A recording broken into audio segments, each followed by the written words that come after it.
இந்த உலகத்தில் பேசி தீர்க்க முடியாத விஷயம் எதுவுமே கிடையாது. பெரிய பெரிய பிரச்சனைகளும் சரி, இல்லை பெரிய பெரிய விவாதங்களும் சரி, தீர்க்கப்பட முடியாத பல்வேறு பிரச்சனைகள் இந்த உலகத்தில் அதிகப்படியாக பேசி மட்டும்தான் பார்த்தோன்னா தீர்க்கப்பட்டதுங்க. இப்போ அமெரிக்காவுக்கும் ஈரானுக்கும் பார்த்தோன்னா போர் நடந்தப்போ கூட அவங்க பேச்சுவார்த்தைக்கு தான் முதல்ல கூப்பிட்றாங்க. அந்த பேச்சுவார்த்தை சக்ஸஸ்ஃபுல்லாக முடிஞ்சுனாலே கிட்டத்தட்ட முக்கால்வாசி பிரச்சனை ஓவர். இங்கே நம்ம தளபதி விஜய்க்கும் சங்கீதாவுக்கும் பேச்சுவார்த்தையே இல்லாமல் இப்போ வக்கீல்களுக்குள்ள பார்த்தோன்னா பேசுறது தான் இங்கே மிகப்பெரிய பிரச்சனை. ஏன்னா யாரும் ஒன்றா சொல்ல மாட்டாங்க. இருக்கிறத இருக்கிற மாதிரி சொல்லாமல் கொஞ்சம் மிகைப்படுத்தி ஒன்று ரெண்டாக பார்த்தோன்னா சொல்ல ஆரம்பிப்பாங்க.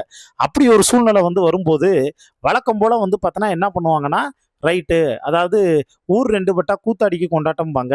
ஆனால் இங்கே கூத்தாடின்னு நடிகர் நடிகைகளை சொல்லுவாங்க. ஆக்சுவலாக இங்கே தளபதி விஜயை கூட நடிகன் விமர்சனம் பயங்கரமாக பண்ண ஆரம்பித்தாங்க. அவர் கூட ஒரு மேடையில் டென்ஷன் ஆகி, ஆமாயா நான் நடிகன் இப்போ என்ன அப்படின்னு ரொம்ப கோபமாக ஆக்ரோஷமாக கேட்டார்.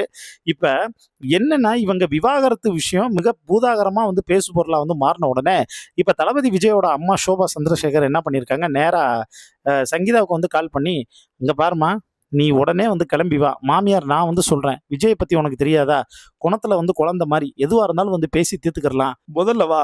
ஒருவேளை விஜய் உன்னை காயப்படுத்தியிருந்தா விஜய் சார்பாக நான் மன்னிப்பு கேட்குறேன்னு எமோஷ்னலாக பேசியிருக்காங்க. இந்த விஷயம் தான் இப்போ சோஷியல் மீடியா ஃபுல்லாக பார்த்தோன்னா ட்ரெண்டிங் ஆகிக்கிட்டு இருக்கு.